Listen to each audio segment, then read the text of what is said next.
नमस्ते बच्चों, आज हम मंजरी इस पाठ्य पुस्तक का पाठ क्रमांक 2 अभ्यास करने जा रहे हैं।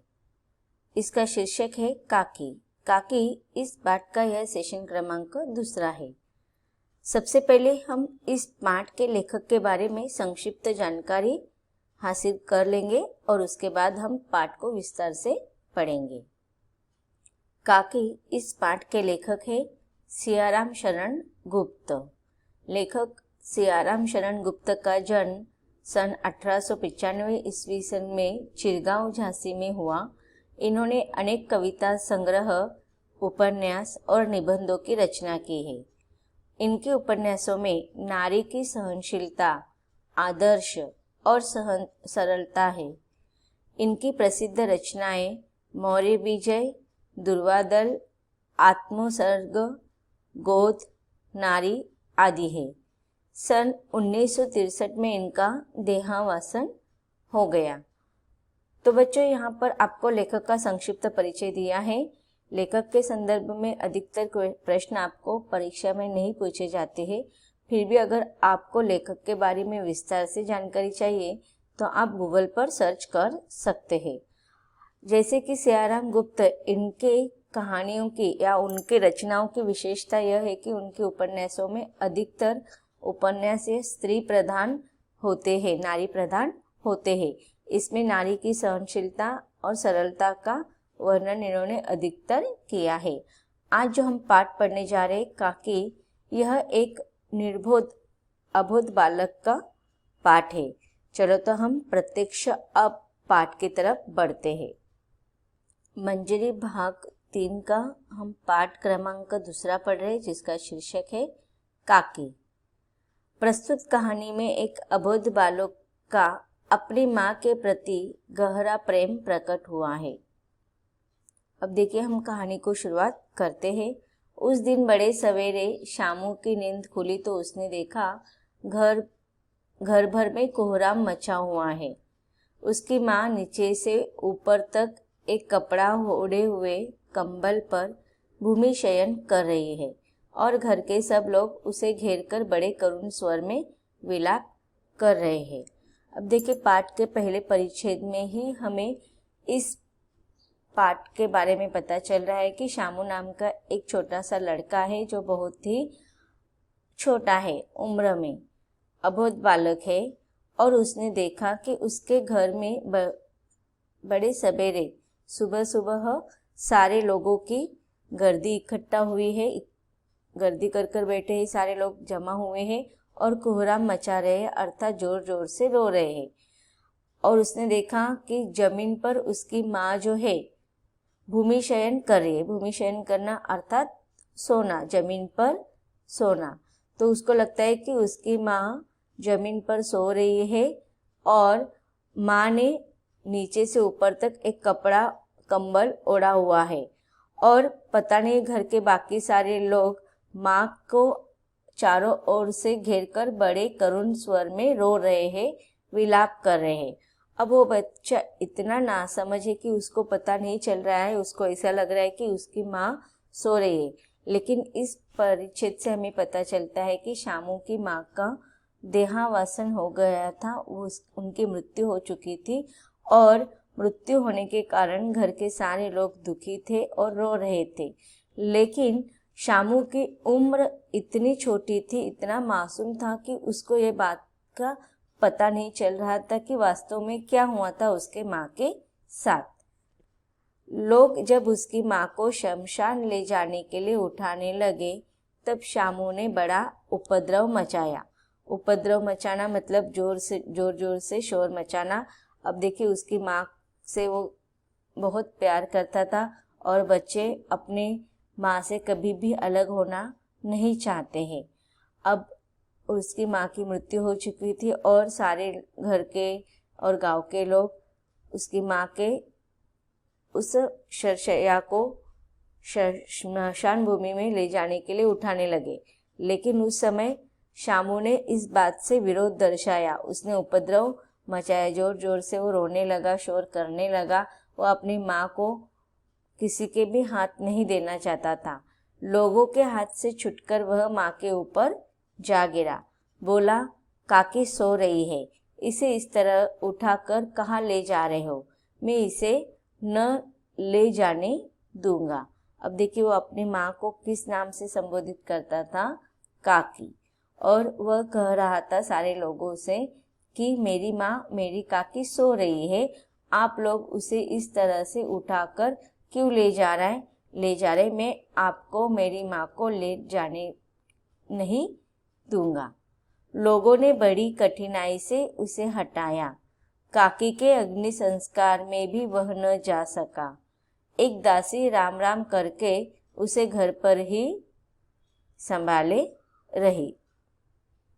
अब देखिए इस परिच्छेद में हमें पता चल रहा है कि जो श्याम जो था छोटी उम्र का था और वह अपनी माँ से अपने आप को अलग नहीं कर पा रहा था और वो बहुत ही शोर मचा रहा था, उपद्रव कर रहा था और अपनी माँ को वो घर से बाहर ले जाने के लिए भी लोगों को परेशानी करवा रहा था। इसके लिए बहुत ही मासूम होने के कारण लोगों ने या घर वालों ने शामू को माँ के अंत्य संस्कार के लिए, अग्नि संस्कार की उस विधि के लिए ले जाना उचित नहीं समझा होगा, इसलिए काकी के अग्नि संस्कार में वह नहीं जा सका और घर के सारे लोग अग्नि संस्कार के लिए गए थे।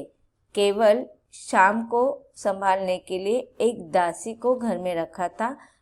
दासी ने राम राम करके मतलब आप लोगों को पता होगा कि कोई भी जब मृत्यु के बाद कोई भी अगर हम देखते हैं कि जो अंत्य विधि की विधि होती है वो उस समय सारे लोगों को मृत व्यक्ति को जब लेकर जाते हैं तो अंतिम समय राम राम इस नाम का नामस्मरण करते हैं, जिससे कि जिसकी मृत्यु हो चुकी है उसके मृत्यु के पश्चात उसका जो शरीर है, उसका जो आत्मा है वह उससे अलग हो जाए और उसे स्वर्ग में उचित स्थान मिले, इसके लिए सारे लोग प्रार्थना करते हैं। ऐसी बहुत सारी भावनाएं होती है जिससे कि लोगों के द्वारा उनको श्रद्धांजलि दी जाती है। यद्यपि बुद्धिमान गुरुजनों ने उसे विश्वास दिलाया कि उसकी काकी उसके मामा के यहाँ गई है, परंतु यह बात उससे छिपी न रह सकी कि काकी और कहीं नहीं ऊपर राम के यहाँ गई है। अब देखिए गांव के बड़े बुजुर्गों ने, गुरुजन वर्गों ने या घर के बड़े लोगों ने उसे विश्वास दिलाया था। क्या विश्वास दिलाया था? कि उसकी माँ कहाँ पर चली गई है, मामा के घर पर चली गई है। लेकिन उसे यह बात छिपी नहीं रही कि काकी कहीं और नहीं, और राम के पास अर्थात भगवान के पास, ईश्वर के पास गई है। आप लोगों ने देखा होगा कि जब छोटे बच्चों को इस बात की समझ नहीं होती है कि किसी घर के नज़दीकी लोगों की मृत्यु हो जाती है तो उनको इस प्रकार से नहीं कहते कि लोगों की मृत्यु हो गई, वो कहते हैं वो ईश्वर के पास गए हैं, भगवान के पास गए हैं, ऊपर से वो आपको देख रहे हैं। इस तरह की बातें कहकर उनको रिझाते रहते हैं, क्योंकि वो जो बालक होते हैं बहुत ही अबोध होते, नासमझ होते हैं और मासूम होते हैं, वो इन सारी बातों के समझ के परे होते हैं। लेकिन जब शामू को बताया गया कि उसकी माँ मामा के यहाँ पर गई है तो वह इस बात को समझ रहा था, क्योंकि बहुत सारे लोगों के द्वारा उसने सुना होगा, इसके लिए वह जान जाता है कि उसकी माँ मामा के यहाँ पर नहीं गई बल्कि वह राम के यहाँ पर गई है, अर्थात ईश्वर के पास गई है। काकी के लिए कई दिन लगातार रोते रोते उसका रुदन तो धीरे धीरे शांत हो गया, परंतु शोक शांत न हो सका। अब देखिए, अब यहाँ पर कहा गया है कि समय हर दुख की दवाई होती है। अब क्या हो गया था कि कुछ समय के बाद उसने धीरे धीरे अपना रोना बंद कर दिया था अपने माँ के लिए। अब अपने माँ के प्रति उसको अपार स्नेह था, बहुत ज़्यादा लगाव था। हर बच्चे को अपने माँ के प्रति बहुत प्यार होता है, धीरे धीरे दिन निकलते गए और एक ऐसे धीरे धीरे उसके अपने माँ के लिए जो कंटिन्यूस रोना होता है, जो लगातार जो रोता रहते हैं बच्चे, आपने देखा होगा कि जब बच्चे एक बार रोने शुरुआत कर देते हैं तो उसको समझाना बहुत ही कठिन होता है। तो उस प्रकार यहाँ पर भी काके के लिए वो जो दिन रात रोता रहता था, धीरे धीरे वो अब शांत हो गया था, क्योंकि अभी समय बीत चुका था, कुछ दिन बीत चुके थे और उसका वह रोना रुक जाना एक अनिवार्य गोष्ट थी, एक कॉमन गोष्ट थी, नॉर्मल बात थी। परंतु माँ के प्रति उसके मन में जो शोक था, जो दुख था, वह अभी भी शांत नहीं हो सका था। भले ही वो अभी रो नहीं रहा था, लेकिन मन से वो बहुत ही दुखी था। वह प्रायः अकेला बैठा बैठा शून्य मन से आकाश की ओर ताका करता। अब देखिए, छोटे बच्चों को दिन रात अपनी माँ की आदत होती है और ऐसे में जब घर में आते जाते उसकी माँ उसको नहीं दिखाई दे रही था, तो यह दुख को भुला पाना बहुत ही उसके लिए कठिन था। वह भले ही रोना बंद हो गया था, लेकिन अकेला बैठकर वो अपनी माँ की यादों को याद करता रहता था और एक जगह पर बैठकर वो आकाश की तरफ देखा रहा, शून्य में मन से आकाश की तरफ ताका करता था। अब वो आकाश की तरफ क्यों देखा करता था? क्योंकि उसे क्या पता चल गया था कि उसकी माँ राम के पास अर्थात ईश्वर के पास गया है, भगवान के पास गया है, और कहते हैं कि भगवान कहाँ पर होते हैं? ऊपर आकाश में होता है। तो उसे लगता था कि उसकी माँ आकाश में है और कभी ना कभी उसे उसकी माँ दिखाई देगी और अपनी माँ को उस आकाश में गहरे बादलों में ढूंढता रहता था। इसके लिए वह बैठा बैठा अकेला शून्य मन से आकाश की ओर ताका करता था। एक दिन उसने ऊपर एक पतंग उड़ती देखी। न जाने क्या सोचकर उसका हृदय एकदम खिल उठा। पिता के पास जाकर बोला, काका मुझे एक पतंग मंगा दो, अभी मंगा दो। अब देखिए, यहाँ पर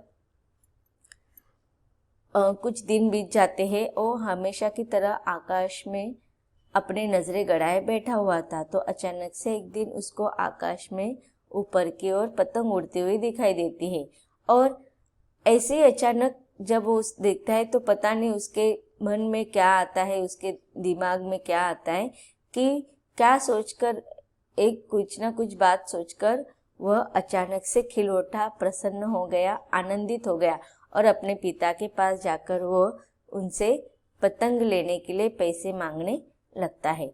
अब देखिए, यहाँ पर इस अबोध बालक ने अपने माँ और पिताजी को काका और काकी कहता है। क्यों ऐसा कहता होगा?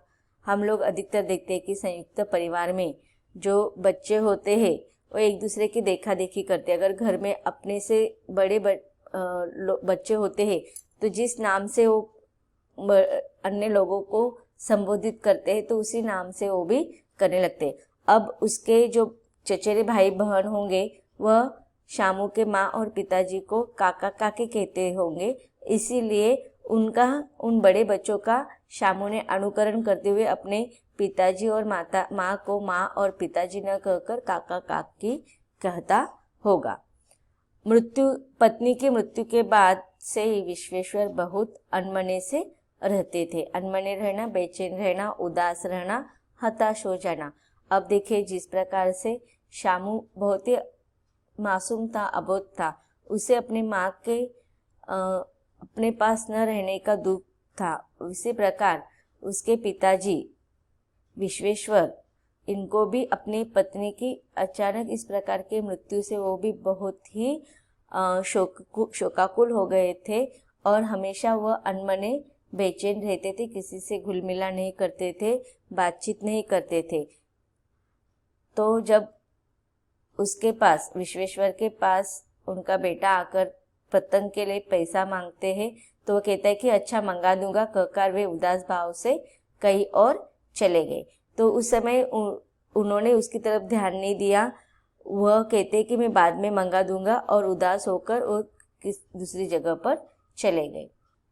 तो बच्चों, अब तक हमने इस पाठ के इस सेशन में क्या पढ़ा कि शामू नाम के अबोध बालक पर जो प्रसंग आया था, उसके बहुत ही छोटी उम्र में उसकी माँ अर्थात उसके काकी की मृत्यु हो गई थी और वह अपने माँ के प्रति बहुत ही स्नेह रखता था और इस कारण वह उदास रहने लगता था। इसका वर्णन हमने पढ़ा है, बहुत ही भावुक पाठ है।